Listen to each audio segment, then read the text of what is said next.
Shane van Gisbergen started from pole position in San Diego with a real shot at the win. And then, in a single violent moment on lap 32, it was all gone. What happened next surprised everyone. Today we're breaking down exactly what happened, how the crash unfolded, and what SVG, Connor Zilisch, and Austin Hill had to say afterward.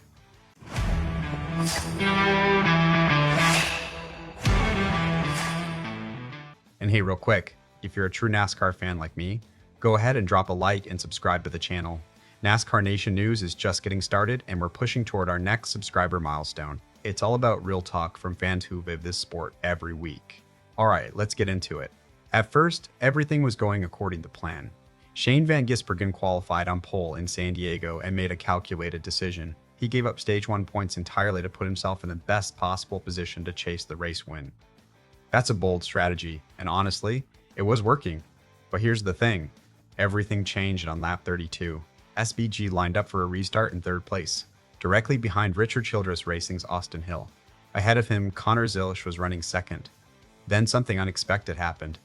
Hill went wide, really wide. He missed the turn 1 apex by a significant margin, and that move squeezed Zilisch toward the outside wall. Suddenly, Zilisch had nowhere to go. He slammed into the wall, and in an instant, both Hill and Zilisch were slowing dramatically right in front of van Gisbergen. However, there was one problem. SVG had nowhere to escape, no room to avoid it, no time to react. He plowed into the back of Hill and spun out. Just like that, 3 contenders were eliminated. Van Gisbergen, Hill, and Zilisch. All 3 cars suffered damage too severe to continue. Their race was over. After being checked and released from the on-site care center, van Gisbergen spoke to the media, and when reporters asked what caused the crash, his answer was short. Ask the next guys. That was it. When asked whether he viewed it as a racing incident, he simply said, "It's just unfortunate." Then came the question everyone expected. How disappointed was he?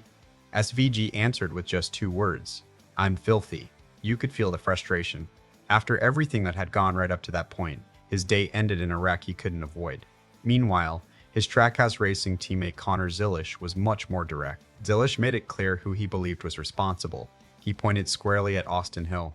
"He was pretty far from the wall and didn't give me any space," Zilisch said, and he didn't stop there. In fact, he had an even stronger description of the move.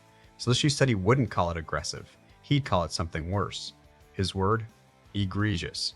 Despite the frustration, Zilisch also acknowledged how hard the impact was. Concrete walls, as he put it, are no joke. But he was thankful for the safety built into today's race cars and how far the industry has come. Feeling okay after a crash like that isn't something drivers take for granted, and thankfully that was the case for him. Still, the missed opportunity was hard to ignore. It stings, Zilisch said. When you have a chance to go and win a race, and you're in a prime spot, and you get put in a position like that, it's extremely tough. And that's when the bigger picture came into focus. According to Zilisch, both Trackhouse cars were fast. Really fast. He believed both he and van Gisbergen had legitimate chances to compete for the win. To have both entries knocked out in the same incident, in his words, it was really unfortunate. Now, what about Austin Hill? At the time the article was published, Hill had not spoken to the media present. However, there was one revealing moment immediately after the crash. Over the team radio, Hill appeared to admit fault. "Sorry guys," he said, locked up the rear brakes. "I think the left rear is pretty destroyed." So where does all of this leave Shane van Gisbergen? That's where things get even more interesting. Because he chose to sacrifice stage 1 points in San Diego, this crash now puts him in a difficult position. He's poised to drop below the cut line. That's a tough setback, especially considering how strong his day looked before lap 32. But there is a silver lining. Sonoma is next. And SVG will have an opportunity to bounce back immediately. Of course, it won't be easy. Because of his current position, he'll be placed in Group 1 for qualifying, which creates an additional challenge.